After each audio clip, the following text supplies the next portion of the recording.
ख़बर है नाज़रीन मिरपुरमाथिलो में तव्हां शेयर कयूं पिया। मिरपुरमाथिलो में डीसी घोटकीअ जे हुकुम ते ارڙي ऐं रबेला ख़िलाफ़ सॼाॻी मुहिम जो आगाज़ कियो वियो आहे। अली वसीर जी रिपोर्ट मुताबिक़ मिरपुरमाथिलो में डिप्टी कमिश्नर घोटकी जी हिदायत ते सिहत खाते पारां ارڙي ऐं रबेला ख़िलाफ़ मुहिम बाबति सॼाॻी पैदा करण लाइ असिस्टेंट कमिश्नर मिरपुरमाथिलो शहरियार कमर जी सदारत हेठि सेमिनार मुनक़िद कियो वियो आहे, जंहिंमें पीपी ज़िले घोटकीअ जे सदर मीर बाबर खान लुंड ख़ुसूसी महिमान तौर शिरकत कई आहे।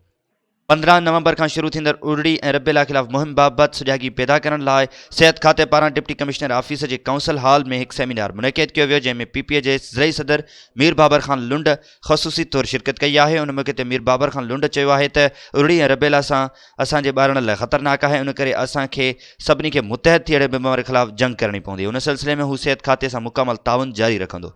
टीमन के जिते भी ज़रूरत पवंदी हू मौजूद हूंदो। असिस्टेंट कमिश्नर शहरियार कमर खिताब कंदे चयो आहे त अफ़सोस सां चवणो थो पवे त जन बीमारियुनि जो इलाज मौजूद हुजे थो, उन्हनि बीमारियुनि में भी असांजा ॿार फौत थी वेंदा आहिनि, जंहिंजो वॾो सबब शऊर जी खोट आहे। उन करे मुआशरे जे बाशऊर फर्दन के घुर्जे त हू 15 खां 17 नवंबर ताईं जारी रहंदड़ मुहिम दौरान पंहिंजो भरपूर किरदार अदा कनि, जीअं मुहिम खे कामयाब करे सघिजे। अवाम खे अपील कंदे हुन चयो आहे त अफ़वाहनि ते ध्यानु ॾियण बदिरां पंहिंजे ॿारनि खे बीमारियुनि खां बचाव जा टुका लॻाए संदन मुस्तक़बिल महफ़ूज़ बणाइनि। बाद में डीसी ऑफिस खां DHO ऑफिस ताईं सॼाॻी बाबति रैली कढी मुहिम जो इफ़्तिताह कियो वियो आहे। उन मौक़े ते DHO डॉक्टर मंज़ूर जखरानी, समूरा THOs and staff officer doctor Waqar Dahar, doctor Rahim Gadani, Altaf Gujjar ऐं MRD district monitor Iram Akram मौजूद हुई।